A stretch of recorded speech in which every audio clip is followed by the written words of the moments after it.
Привет, меня зовут Арсен Дмитриев, и вы можете знать меня как Дафти. И, как вы могли заметить, обычно на этом канале выходят полноценные видео, у которых есть сценарий, который мы снимаем несколько дней, и которые после этого несколько дней монтируем.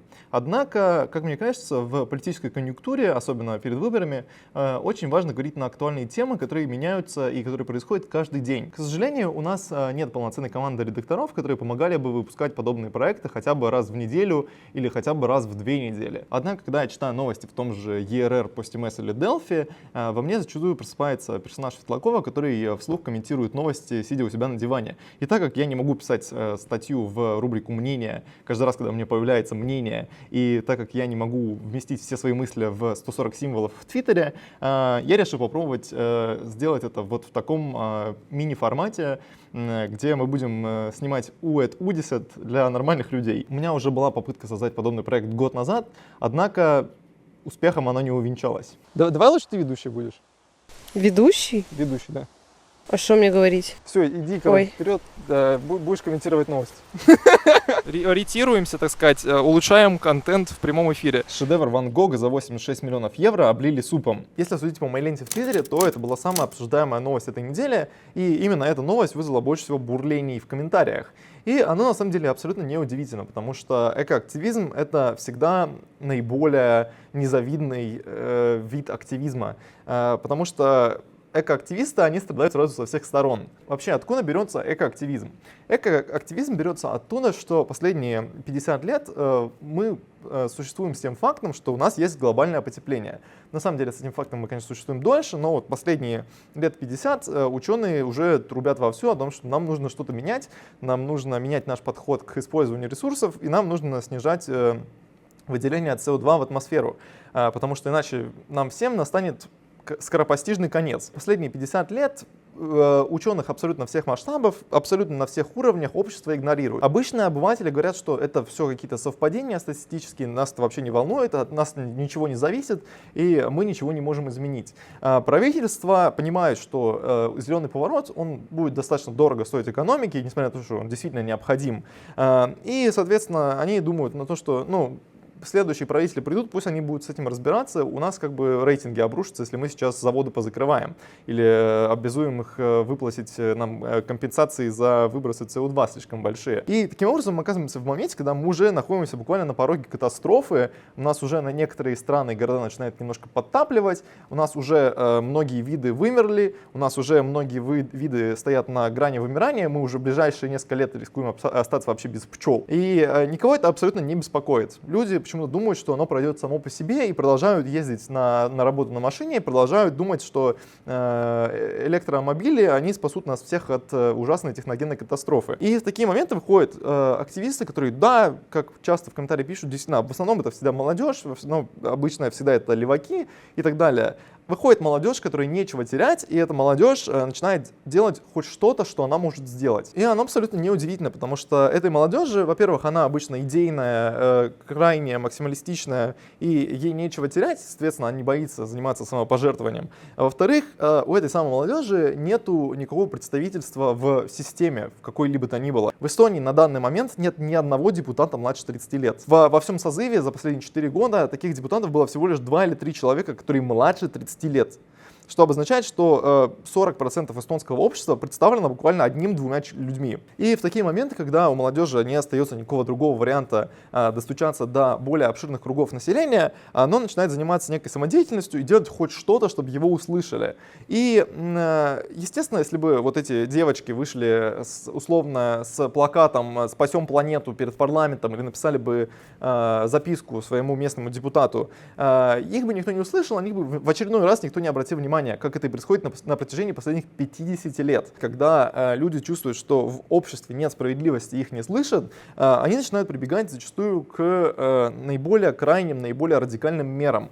Такими мерами могут быть вот подобные акции, где кто-то обливает картину супом, где люди перекрывают дороги, где люди, я не знаю, занимаются самосожжением. Это обычно происходит не от того, что это какие-то сумасшедшие, которым нечем заняться. Обычно это происходит от того, что это люди, которым не все равно и у которых не осталось других альтернативных вариантов достучаться до общества. И в этом контексте меня очень сильно раздражают комментаторы, которые пишут что-то из-за того, что вот это все просто сумасшедшие вот эти подростки, которым нечем заняться. на самом деле у этих подростков яиц гораздо больше, чем у вас, потому что эти подростки, они занимаются буквально самопожертвованием, потому что им прилетит со всех сторон. Им прилетит от государства, им прилетит от общества, им прилетит от диванных комментариев, им прилетит отовсюду. Они не получат ничего взамен, они не получат денег, они не получат славы, мы не знаем их имен.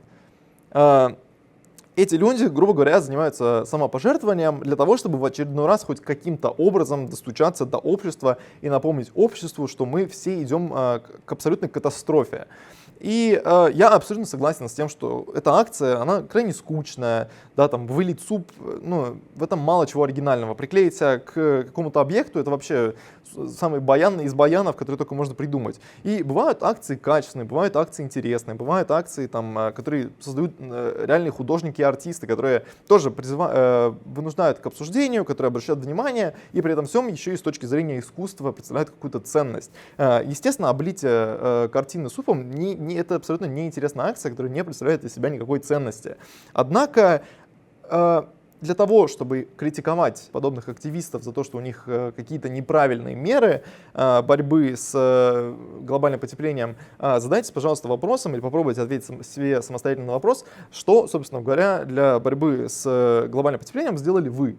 Донатите ли вы деньги, говорите ли вы об этом со знакомыми, я не знаю, голосуете ли вы за людей и партии, которые занимаются настоящей зеленой политикой, не вот этим гринвошингом, которым занимается постоянно партия реформ, которые там рассказывают про то, что да, вот мы все такие зеленые, и по итогу каждый раз, когда у них есть выбор между экологией и производством, они выбирают производство. А действительно за какие-то зеленые, возможно, непопулярные, возможно, дорогие, которые обойдутся нашему карману, реформы. Если вы этого не делаете, то, опять же, конечно, по правилам свободы слова вы можете говорить все, что хотите, но, по моему мнению, у вас нет никакого морального права осуждать других людей, потому что если у вас есть метод лучше, go ahead, как бы, займитесь реформами, займитесь политикой и обязательно приходите, потому что общество в вас нуждается. И продолжая обсуждение этой новости уже в контексте моего любимого Твиттера, пришло следующее подсобытие. Глава «Зеленых» Йоанна Мария Тылгу написала после новости об этой акции то, что любой, кто думает, что картины Ван Гога, которые, кстати, защищены стеклом, более ценны, чем жизнь на планете, просто не знает, насколько в ужасной ситуации мы оказались. Цель протеста как раз-таки заключается в том, чтобы осветить всю серьезность изменений в климате и тот ужас, в котором мы оказались. И после этого на Йоанну, естественно, накинул сразу абсолютно безмерное количество диванных комментаторов, которые, как и до этого, начали писать о том, что да ты сама не лучше, ты тоже сумасшедшая, ты там тоже ужасная левачка.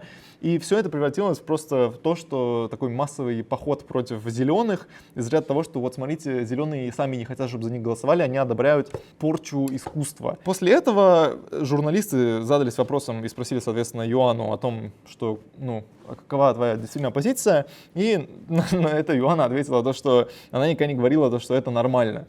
И опять же, если мы открываем Твиттер, да, тут ничего не удалено, открываем Твиттер и читаем, все на месте, все твиты на месте, и во всех твитах речь идет о том, что факт того, что мы оказались в той ситуации, в которой мы оказались, и тот факт, что у нас фосильные компании делают огроменные доходы, в то время как мы все рискуем оказаться в климатической катастрофе, это гораздо более возмутительный факт, чем суп на картине. При этом всем ни в одном из цветов не сказано о том, что она это одобряет. И эта новость очень примечательна тем, что она показывает в очередной раз, насколько люди в обществе очень любят додумывать чьи-то слова и чьи-то позиции. Додумывать все неизвестное — это абсолютно естественная реакция нашего мозга. Это нормально, то, что когда у нас нет ответов на какие-то вопросы, мы стараемся подумать, а как бы вот этот человек подумал, и что он хочет именно нам сказать, и вложить свои мысли ему в уста, несмотря на то, что человек такого мог не говорить. В данном случае возмутительно скорее то, что Delphi продолжает позволять себе заголовки с оценочными характеристиками, что они достаточно часто делают, между прочим, не только они. Ненормально, когда редактор подчеркивает, что человек смягчил свою позицию при условии, что позиция осталась абсолютно один в один, и изначальная позиция, с которой редактор пытается спорить, она полностью выдумана и находится в голове у редактора. Резкий рост партии ЭКРО. Это следующая новость, которая была на слуху на этой неделе. И, грубо говоря, партия ЭКР буквально за пару недель сократила отставание с 14% до буквально 4% и в какой-то момент даже 2% от партии реформ. И избирателям какой бы то ни было партии вы не были, эта новость не сулит никому ничего хорошего, потому что, во-первых, если мы посмотрим на общую конъюнктуру эстонской политики, то можем заметить то, что мы возвращаемся к тому, от чего мы ушли в свое время в 2019 году, и у нас снова появляется и зарождается некая двупартийность, когда у нас есть некая партия добра и партия зла, и причем какая из них какая, каждый определяет для себя самостоятельно. Не сулит нам ничего хорошего по многим причинам. Во-первых, я человек, который придерживается позиции децентрализации. Децентрализация. Считаю то, что чем больше власти сосредоточено в определенных руках, тем хуже этой властью будут пользоваться, потому что чем больше у тебя власти и чем больше у тебя возможностей, тем выше твой соблазн этой властью воспользоваться в своих интересах, забывая о том, откуда и почему у тебя вообще эта власть есть. В том числе это не сулит никому ничего хорошего, потому что нужно понимать, что вы можете там условно любить партию реформ или вы можете быть там избирателем ЭКРа, но вы должны понимать, что эти две партии, они не представляют огромного спектра людей, живущих в Эстонии, и они не могут полноценно покрыть интересы всех ее представителей. И то же самое касается любой другой партии, потому что ни одна партия не может полноценно покрыть всех избирателей Эстонии. Такой партии просто не существует. И, соответственно, чем больше власти будет сосредоточено в руках реформистов или ЭКРа, тем выше вероятность того, что они начнут толковать, трактовать всем остальным свою политику, и все остальные партии будут вынуждены просто под них прогибаться. И, соответственно, опять же, вне зависимости от того, какая из этих партий вам симпатична больше, ничего хорошего обществу Эстонии это не сулит. Во-вторых, конечно, смотреть на этот рейтинг в целом глобально грустно, потому что нужно понимать, что он сделан не за счет того, что у ЭКРа появились какие-то новые крутые специалисты, не за счет того, что они выкатили какую-то новую качественную программу, а за счет того, что в последние несколько месяцев уровень популизма и цинизма абсолютно многократно вырос и достиг каких-то колоссальных высот. Я наслышан о Мартине Хельме от многих наших общих знакомых, и все примерно люди высказываются о нем как о человеке, который прекрасно знает, что все то, что он говорит, это полный бред, и он прекрасно знает о том, что все озвучено, это популизм и абсолютная брехня, но при этом всем он, как умный и максимально циничный человек, пользуется и уязвимостями в человеческом сознании. И его основная цель — это, соответственно, привести ЭКР в очередной раз в единовластную в этот раз власть, получить полный мандат, полный парламент и дальше уже делать все, что они хотят, вне зависимости от того, кто будет что насчет этого по этому поводу думать. И, как мы видим, план вполне себе работает, и нам нужно быть всем готовым к тому, что в марте с какой-то вероятностью мы увидим партию ЭКРа в правительстве, более того, мы увидим премьер-министра от нее. Нужно к этому всем приготовиться и в очередной раз задуматься над тем, почему важно заниматься политикой. Однако я не могу полностью разделить паники тех, кто оппонирует ЭКРа, потому что я уже видел высказывания от местных либералов, что все, Эстония потеряна, нам всем конец, мы все умрем. На самом деле нужно понимать то, что мир переживает много глобальных кризисов последние несколько лет, и во время любых кризисов всегда растет рейтинг у наиболее простых решений и у наиболее популистичных политических деятелей.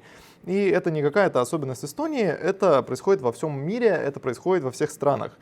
Уже в Швеции пришли популисты к власти, уже в Италии пришли популисты к власти. В этом нет ничего особенно эстонского. Хотя, с другой стороны, конечно, это предлагает нам в очередной раз задуматься над тем, что нужно больше денег вкладывать в образование, чтобы после подобных обещаний раздать всем бесплатных денег у людей не капали слюнки. Даже если ЭКР придут к власти, что еще не произошло, поэтому паниковать как минимум пока что рано, но даже если они придут к власти, нужно понимать, что да, это будет тяжелые несколько лет.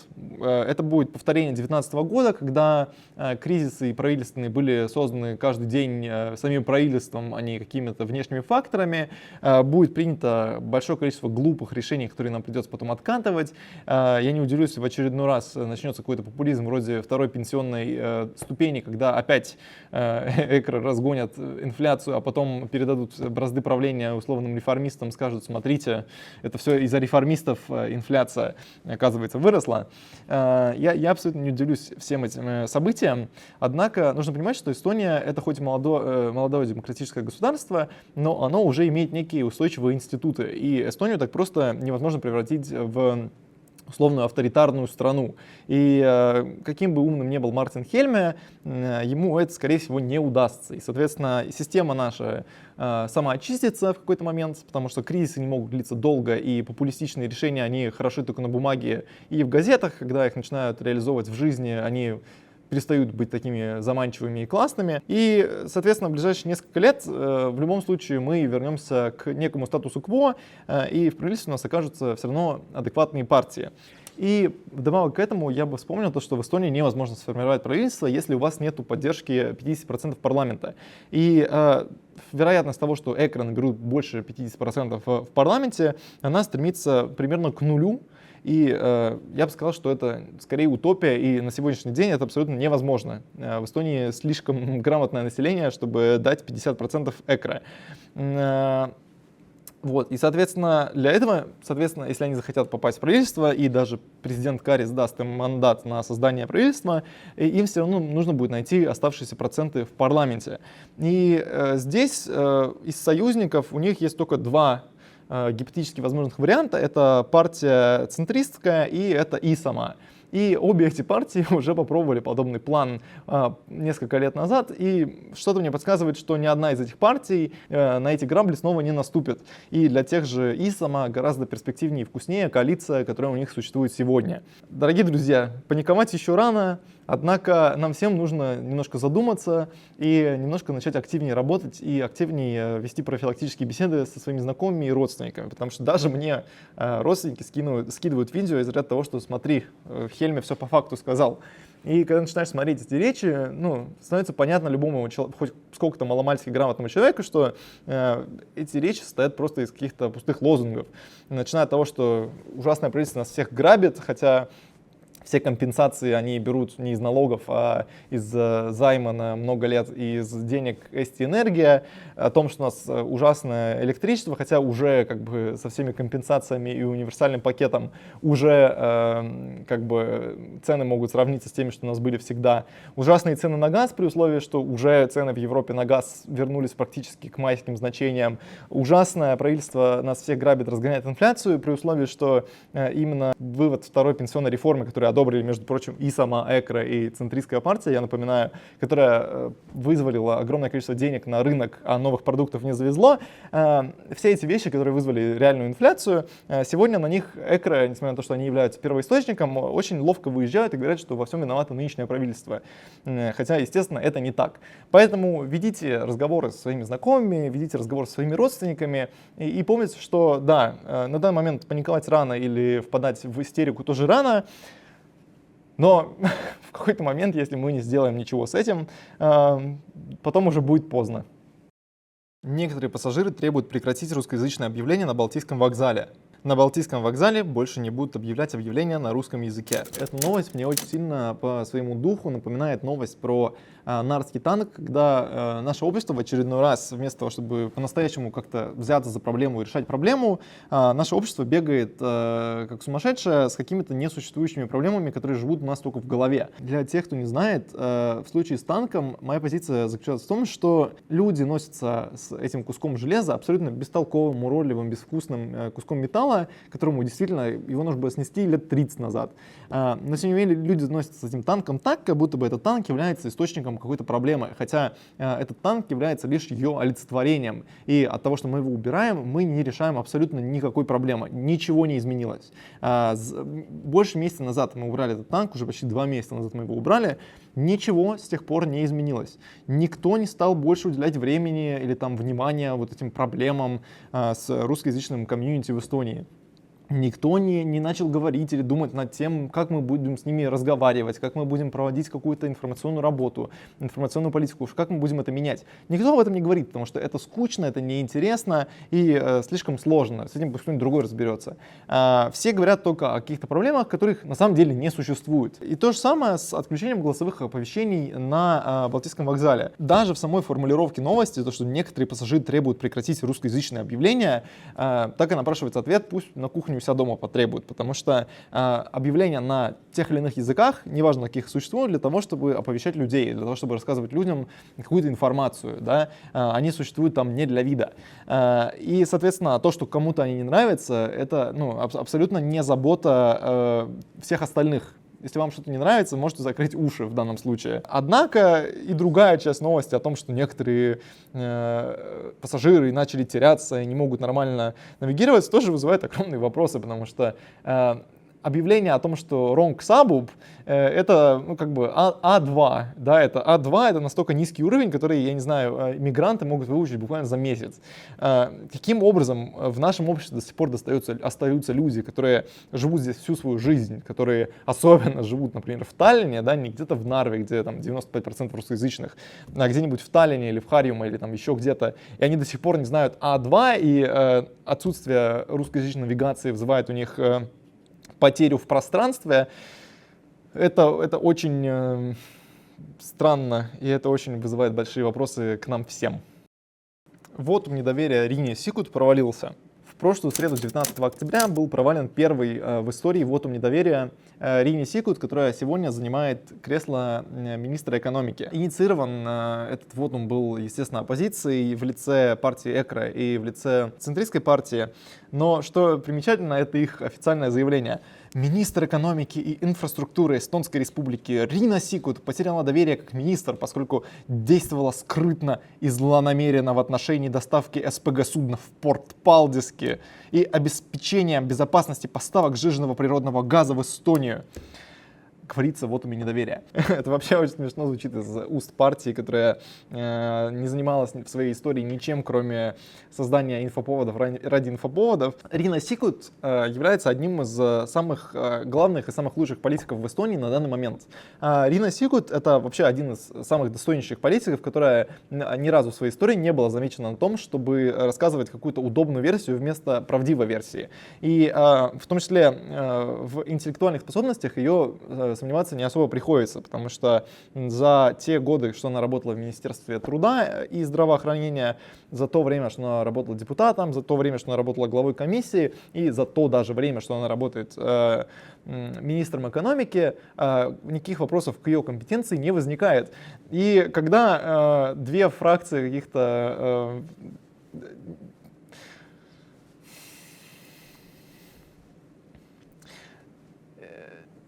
не самых умных людей, скажем так, выносит ей вотум недоверия, это выглядит немножко нелепо, потому что мне почему-то кажется, что интеллектуальные способности одной Сикут превосходят совместные усилия всех их фракций вместе взятых. Партия СТ-200 выбрала новым председателем Лаури Хусара. На прошедшей неделе внутри партии СТ-200 прошли внутренние выборы председателя, на которых бессменная Кристина Каллас была сменена Лаури Хусаром, который получил 101 голос, в то время как за Кристину проголосовало целых 94. Это подняло другой вопрос насущный. Где еще 5 голосов? Почему это СТ-195? Куда еще 5 человек дели?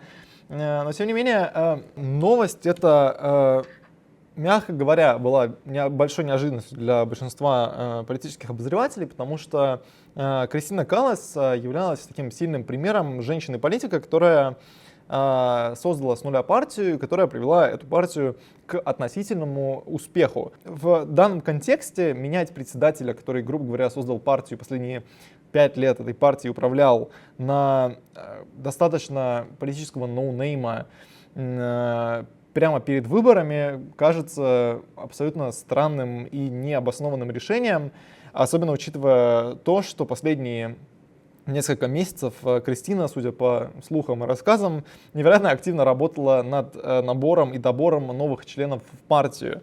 Эти выборы чем-то напоминают то, что произошло в социал-демократической партии на ее последних выборах председателя год назад, когда двумя главными конкурентами были Лаури Лянамец и Рина Сикут. И Лаури Лянамец победил с отрывом в 20 или 30 голосов. И эти выборы, они, естественно, остаются демократическими, и, естественно, мы должны уважать выбор людей и выбор большинства, потому что на этом построена демократия. Но подобные решения кажутся немножко странными в контексте политики обеих партий, когда, казалось бы, это две такие прогрессивные партии, которые вроде как за все хорошее против всего плохого, за феминизм, за там, open-minded восприятие мира, за то, чтобы вот, там, женщин было больше в политике, и по итогу, имея двух ярких, умных и прекрасных кандидатов женщин, все равно выбирают какого-то посредственного мужчину. В этом плане, как создатель двухчасового документального фильма про женщин в эстонской политике, я абсолютно недоволен выбором обеих этих партий, и я очень советую им в следующий раз думать лучше. И последняя новость этой недели, которую мне хотелось бы обсудить, это пост из моего любимого аккаунта в Инстаграме центристской партии, в котором они прямым текстом предлагают раздать бесплатное электричество. Когда, дорогой Юрий Ратос, когда я говорил о том, что давайте напечатаем всем бесплатных денег, это была шутка.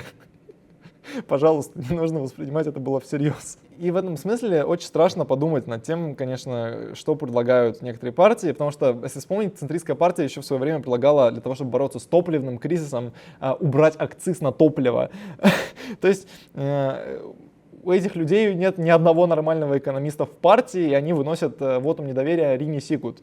Для тех, кто не понимает суть моего предъявления, она заключается в том, что если у вас есть некий дефицит на рынке, и у вас есть дефицит энергии, или у вас есть дефицит топлива, у вас есть дефицит, я не знаю, чего угодно, то на открытом рынке, где цену выставляет продавец и, соответственно, покупатель решает, покупать или нет, в таком контексте, что называется, рыночек порешает, и цены формируются самим рынком. То есть сколько люди за это готовы платить, столько предложение и будет стоить. И в этом контексте предложение отдать что-то бесплатно или снизить цену путем снижения налога или акциза, это абсолютно идиотская и абсолютно никуда не ведущая дорога. Потому что если вы условно убираете акциз на топливо и делаете топливо дешевле, соответственно, топливо становится доступней, в плане того, что оно становится дешевле, акциза-то нет, но при этом всем спрос на него тоже растет, потому что теперь его можно купить дешевле. И, соответственно, вот эта вот разница в несколько микроцентов, которые они предлагали снизить, она мгновенно отыграется, как только эти изменения вступят в силу, потому что люди пойдут теперь покупать дешевый бензин, и он снова вырастет. И, соответственно, толку от таких решений абсолютно нет. И то же самое с энергией. Если у вас есть дефицит энергии, у вас энергия стоит очень дорого, делать бесплатное электричество — good luck.